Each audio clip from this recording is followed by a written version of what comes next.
Hi, everybody, and welcome to Conversations That Matter, a discussion with small business owners who are using Meta's messaging solutions to grow and evolve their business. My name is Katrina Gadiri, Product Marketing Manager for Business Messaging at Meta. I'm so excited to be leading this panel and exploring what messaging means for small businesses around the world. We all know business always comes down to relationships, and every relationship starts with a conversation. With people messaging more and more on platforms like Messenger, Instagram Direct, and WhatsApp, customers are increasingly expecting immediate responses from businesses. Nearly 7 in 10 international adults say they are more likely to do business with a company that they can contact via messaging than those they cannot message. Thankfully, there are solutions to help small businesses manage and get more value from their conversations. I'm here today with 3 amazing businesses, each of whom have found success using our messaging tools and platforms. Today, we'll hear how they've used messaging to grow their business and build strong relationships with their customers. So let's get started. I'll let our guests introduce themselves, beginning with Laura. Hello, my name is Laura Martin del Campo, owner and founder of Curvy Chic. We are a boutique shop. We specialize in clothing for women with plus sizes, 14 and more. Since the day one, when we started, we have been using all Meta products, and they have made a big difference for us. Hi, I'm Ryan Pamplin, CEO and co-founder of BlendJet, inventors of the original portable blender. We're now, thanks to Meta Platforms, the number 1 selling brand of blender on the internet, direct to consumer. And we use the messaging product and a whole bunch more. And it's taken us from a small business to now a pretty big business. Hi, I'm Jocelyn Galicia Powell.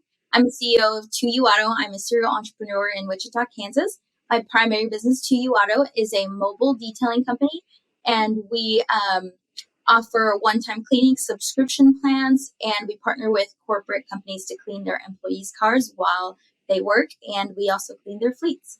And we had a Facebook before we even had a website. So Facebook has been pivotal in our success. That's awesome to hear. Thank you all for those intros. I'm super excited to jump in today. I'd like to begin by asking each of you to share a bit more about your business. Ryan, can you share more about BlendJet and how you got to where you are now? Sure. I've been a serial entrepreneur as well, and I got to sign up for Jocelyn's service. I need my car cleaned more often. I had a freak accident. I cracked my head open. I nearly died. Ended up on medical leave for a year. Couldn't read, couldn't use a computer, couldn't think straight, couldn't speak correctly. Before that was at a startup helping build the first holographic computer. Had helped raise over $100 million. So I went from flying high to literally stuck in bed.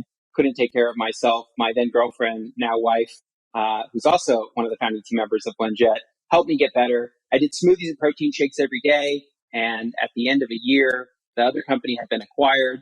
And I ended up thinking that, you know what, I want to spend the rest of my life building technology that helps people to live longer and healthier lives. And reconnected with an old buddy who I taught Facebook ads 10 plus years ago when it was in beta. He helped launch a ton of big brands, spent 9 figures on the platform. And when he and I reconnected, my wife said, you should work with that guy. So when I talked to him, he said, what are you going to do next? And I said, I'm going to work with you. And he said, oh, really? What are we going to do? And I said, well, after what I've been through, health is the number 1 priority. And I just want to figure out a way to spend the rest of my life building technology that helps people with their longevity. And we realized that the biggest problem is that healthy food is not convenient and convenient food is not healthy. And our theory was to create a solution for ourselves, which was a portable blender. And sure enough, we made 7,000 units to start, launched it with a Facebook ad, sold out in the first 3 weeks. By the end of 2018, went from the 7,000 to over 100,000 customers in 100 countries. By the end of 2019, over 1 million. At the end of 2020, millions. And now, we were selling at the end of last year, at the peak of the holiday, 1 BlendJet every 3 seconds on blendjet.com and through all the major retail stores, over 10,000 stores across the US. So all of this has happened as, Facebook and Instagram really kind of the launching platforms that took us from unknown to household name with national television ads and all the big channels. So pretty incredible. And it's that content marketing that continues to reach them. It's not just up until the sale. It's beyond the sale. seeing us on Instagram every day, seeing us on Facebook, that reminds people, oh, you know what? I should have something delicious and nutritious. I love that. That's an incredible story. Thanks for sharing, Ryan. Laura, same question for you. Tell us a bit about how you started Curvy Chic and how you built your business. Of course, well, all my life I've been overweighted, and finding clothing that I would really like and would fit was a big problem.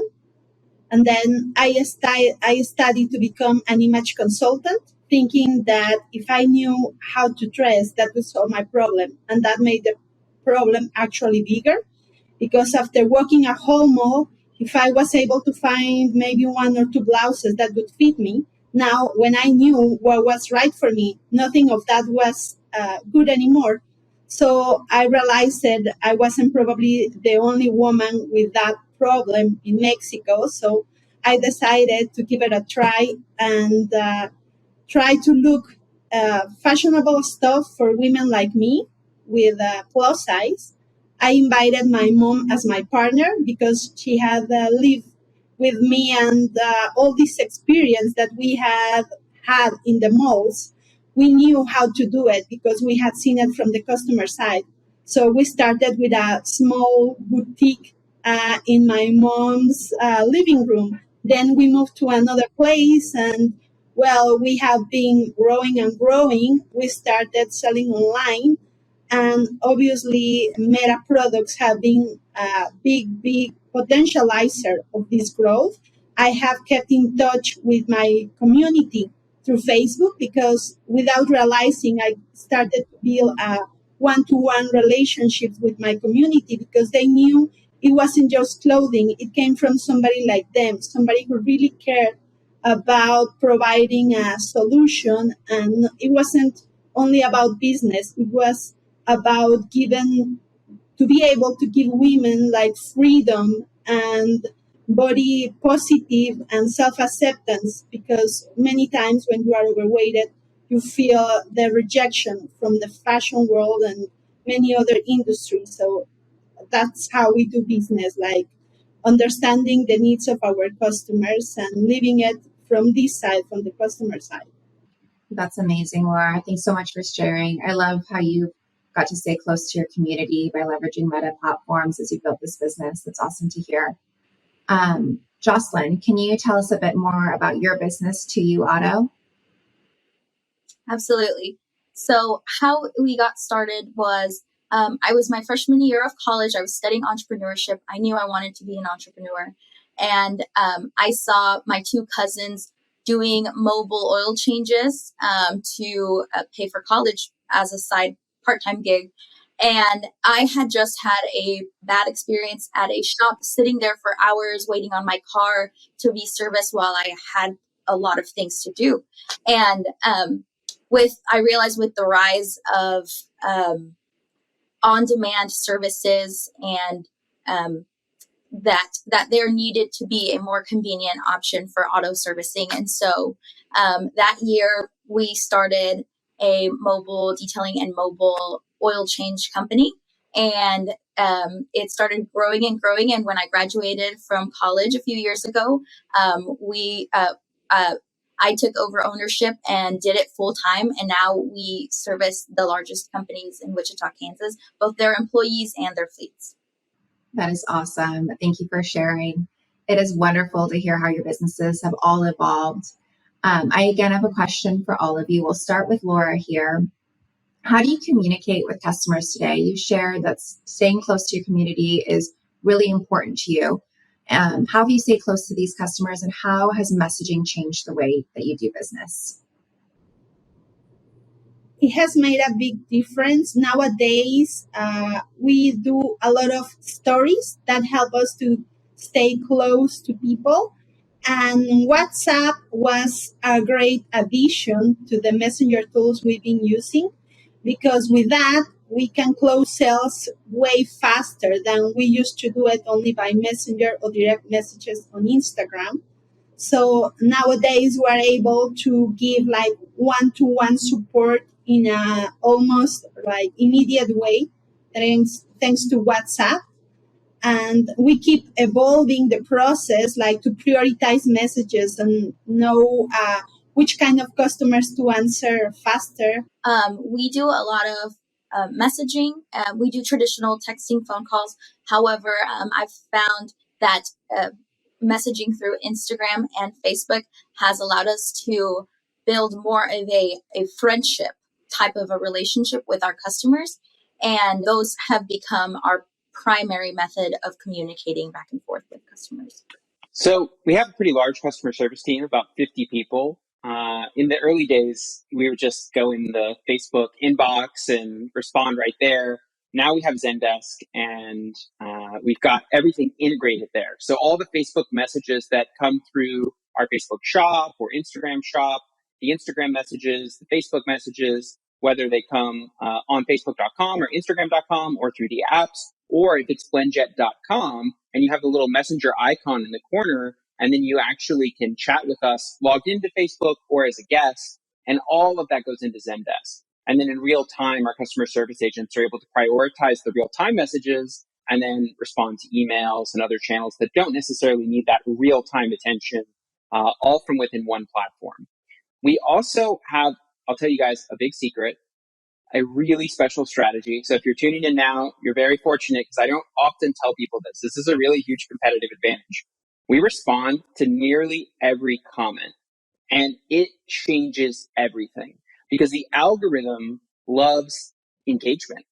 You know, it's a secret how it works. Mark didn't tell me. I'm not sure. But what I do know for sure is that engagement works. So if you respond to someone, even if it's in an ad, it makes such a big difference. And you'll get 500, 1,000 upvotes sometimes on those comments. And it's like a snowball effect. Once you start to get a couple of comments, it just goes wild. And you could literally have a video that gets, thousands or tens of thousands of comments on an ad that could run for a very long time. So it's as much the video and the magic of sight, sound, and motion that sells our products as it is the comments saying, oh yeah, I got one of these. It's amazing. I love it. And the people are like, can it really blend ice? And everybody's like, yes, it really can blend ice.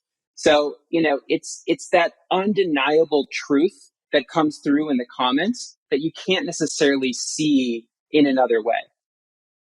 That's awesome. Thanks for that secret tip. I'm sure everyone will appreciate it.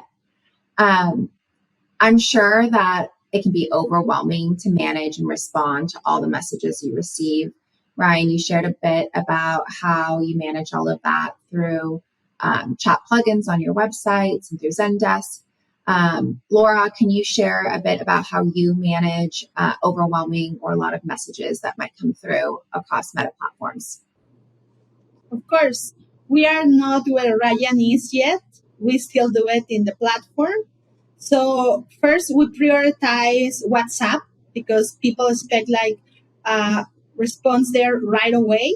And what we do is every time somebody buys from us, we use a tag and name it customer. Then another person in the team goes and saves that person as a contact. So when we have a bunch of messages on WhatsApp, we know we have to answer first the ones that are already contacts because we know that customers that have bought from us before, they have more possibilities to actually make the sales and make it faster. We do the same in Facebook and Instagram. I mean, the messenger and direct messages.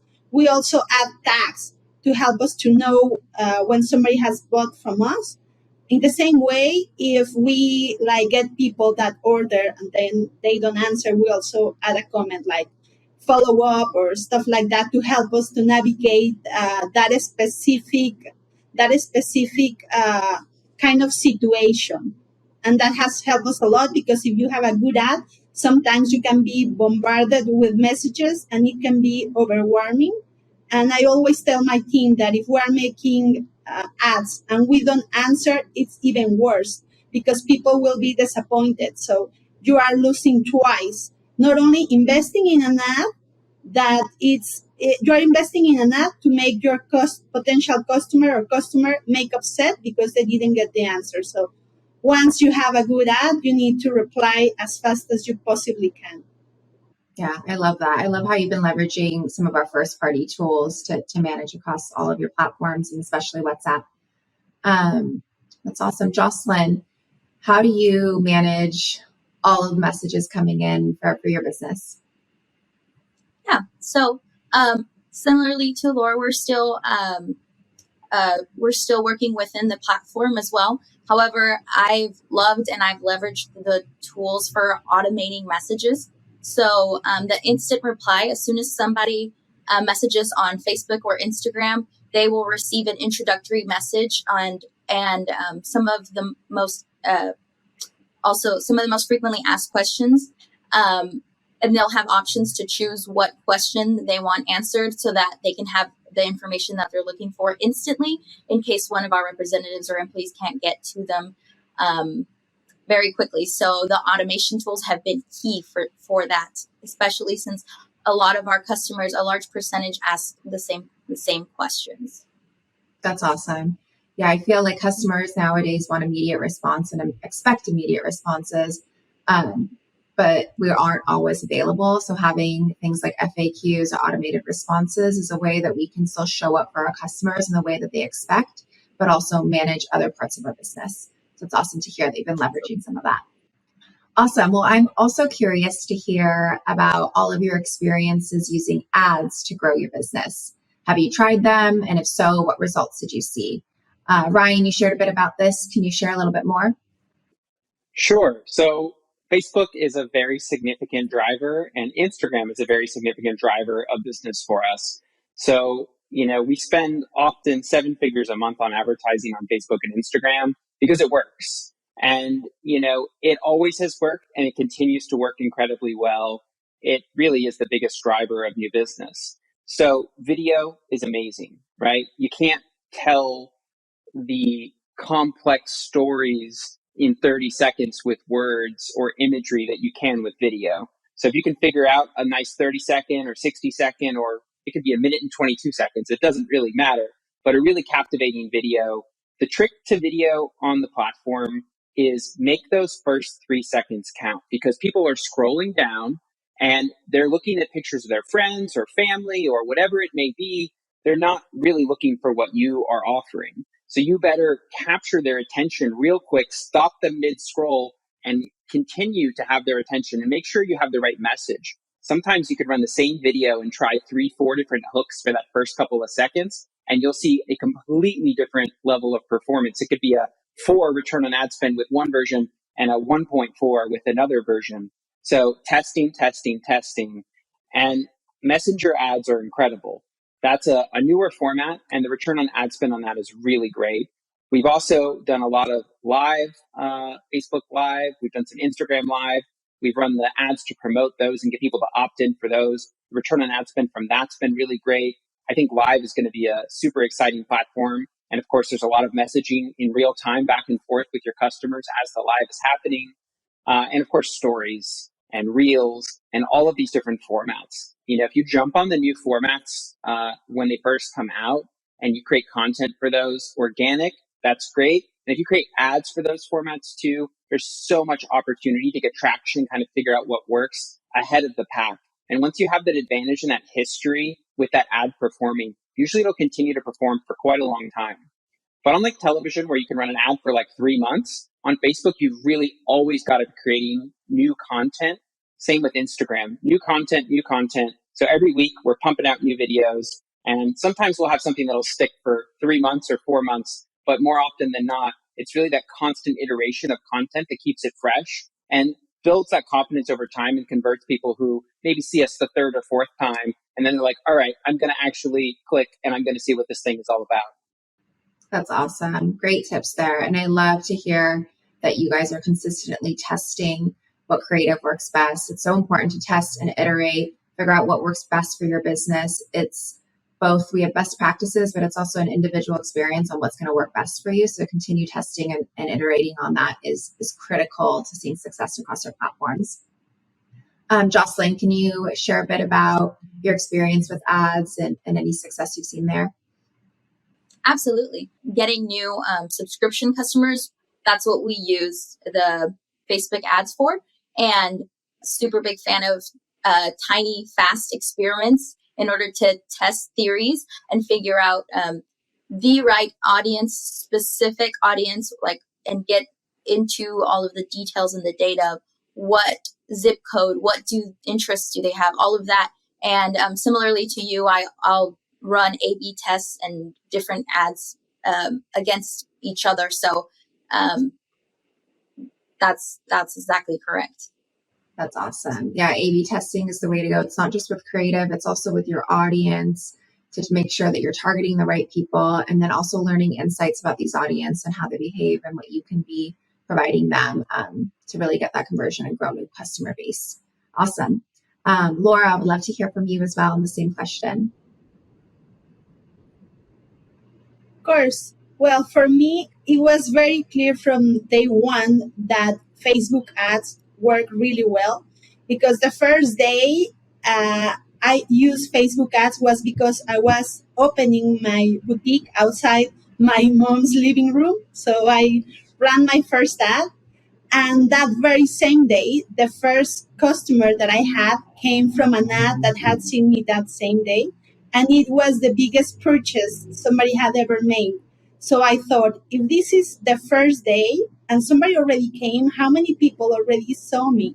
And they haven't come yet. So I knew that was going to be the future for my business. So that's when I started learning how to use the ads, because when I realized how much I had spent without realizing, I had spent over a month of rent in that ad without knowing, but it was worth it. So I started getting more and more into it.